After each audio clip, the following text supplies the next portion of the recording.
창세기 2장 18절에서 25절입니다.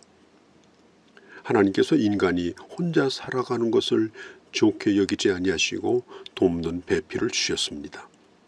그것이 바로 가정입니다. 교회나 국가가 존재하기 전에 먼저 가정이 존재했죠. 가정은 인간의 가장 원초적인 보금자리입니다. 시편 127편 28편은 하나님의 성전에 올라갈 때 부르는 노래인데 그 시작이 가정과 자녀에 대한 이야기로 시작합니다. 가정에서 하나님의 뜻을 이룬 사람이 성전에 올라갈 때 찬송을 부를 수 있습니다. 일주일 내내 지옥 같은 가정생활을 하다가 싸우고 갈라지고 미워하다가 교회 나와서 예배가 제대로 드려질 수 있을까요? 가정이 흔들리면 지구가 흔들립니다. 가정이 약해지면 나라가 약해지고 병듭니다. 가정은 인간이 만든 작품이 아니라 하나님의 작품입니다. 하나님이 친히 세우시고 시작하신 것입니다. 하나님께서 아담을 만드시고 에덴 동산에 두시며 모든 동물들을 다스리게 하시고 그 이름을 짓게 하셨습니다. 이름을 지어본 사람은 알 겁니다. 평생 부를 이름이기 때문에 유심히 관찰하고 생각하고 그리고 아름답게 그 특징에 맞게 이름을 지으려고 하다 보니 정말 힘든 겁니다.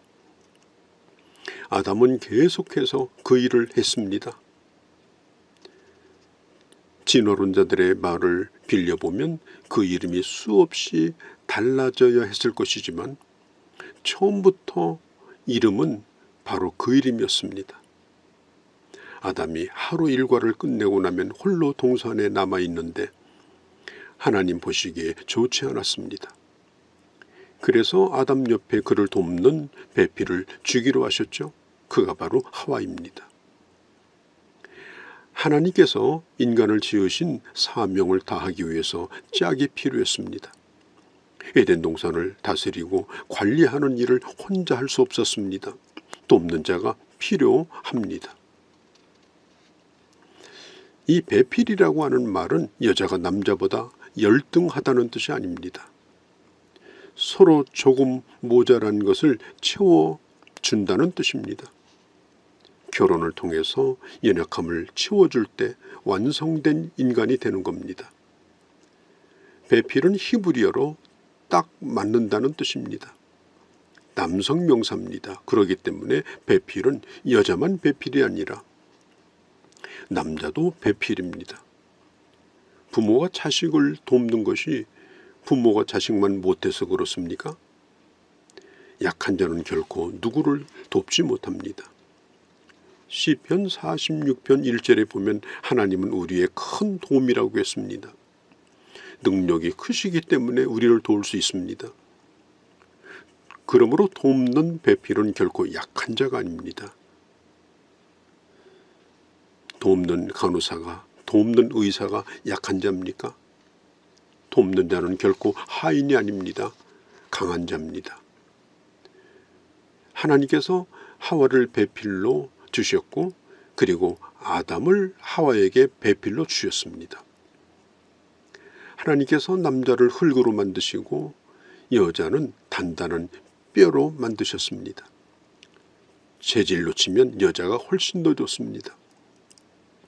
하나님이 아담을 깊이 잠들게 합니다. 마치 전신마취를 한 것처럼. 그리고 옆구리에서 뼈를 취하여 여자를 만듭니다. 그리고 상처 하나 없이 아담을 낫게 하십니다. 그리고 아담 외에 한 사람이 더 생겼습니다. 왜 옆구리에서 갈비를 취하여 여자를 만들었을까요? 인체의 가장 중요한 장기를 보호하는 울타리가 갈비입니다. 그 안에 심장이 있습니다.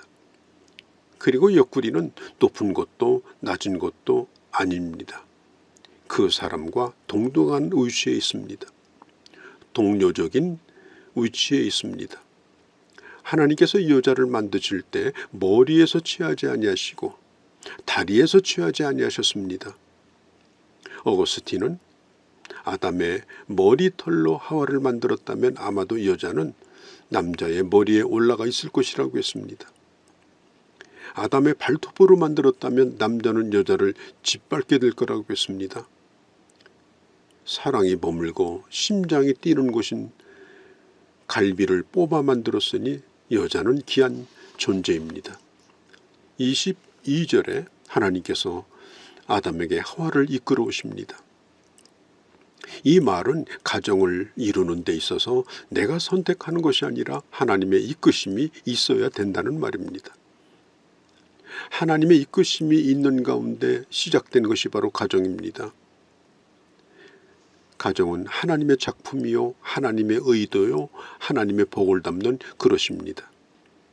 하나님의 사랑을 경험하는 곳입니다. 아담은 자기 옆에 있는 여자를 보는 순간 큰 충격을 받습니다. 그 여인이 마치 자기의 분신인 것처럼 느껴졌습니다. 남이 아니고 자기 자신처럼 느껴졌습니다. 아담은 감격하여 소리를 지릅니다. 당신은 내 뼈 중에 뼈요, 당신은 내 살 중에 살이라고. 이 말은 당신은 또 다른 나의 몸이라는 뜻입니다. 당신은 나눌 수 없는 한 몸이며 생명적 관계라는 것입니다. 뼈 중에 뼈라고 하는 말은 가장 중요한 부분이라는 것입니다. 그래서 부부가 오래 함께 살면서 서로 닮습니다.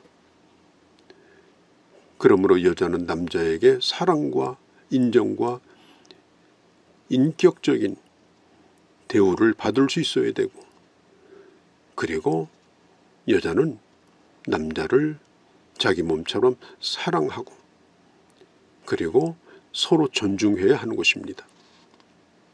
24절에 보면 결혼의 3대 원리가 나오죠. 첫 번째, 떠나가라 하는 것입니다. 경제적으로, 정신적으로, 육체적으로 독립해야 합니다. 결혼은 부모의 삶의 연속이 아니라 결혼은 완전한 독립된 인격체로 새 출발을 하는 것입니다. 그러므로 부모도 자식을 떠나 보내야 합니다. 끝까지 자식을 붙들고 조종하려고 하면 온전한 가정을 이룰 수가 없습니다. 5대 독자랄지라도 떠나보내야 합니다. 자식을 다 내보내고, 그리고 남은 삶을 교회와 이웃과 주를 위해서 살아야 합니다. 두 번째는 연합하라고 말합니다. 다시는 떨어지지 아니하도록 악교풀로 단단하게 붙이는 것을 의미합니다. 뼈가 부러졌다가 다시 붙는 것과 같은 것입니다. 조금도 틈이 생기지 않도록 친밀한 관계를 유지합니다. 부부가 찢어지면 당사자들만 찢어지는 것이 아니라 그 사이의 자녀들도 다 찢어지고 큰 상처를 입게 됩니다. 세 번째, 한 몸을 이루는 것입니다. 이것은 육체적 결합뿐 아니라 정신적, 인격적, 영적 결합을 의미합니다.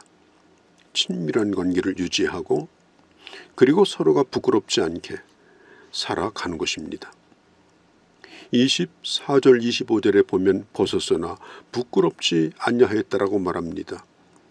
하나님께서 그들과 함께 하셨고 그들은 서로 간에 친밀한 관계를 유지하였습니다. 그런데 죄를 짓고 나서 비로소 벗은 것을 깨닫고, 그리고 서로를 의심하고 서로를 원망하고, 그리고 서로에게 책임을 돌리는 그런 관계가 되어버리고 말았던 것입니다. 하나님께서 아담과 하와를 친히 이끌어 친히 결혼 주례를 서시고 가정을 이루게 하시고 그 가정을 축복하셨습니다.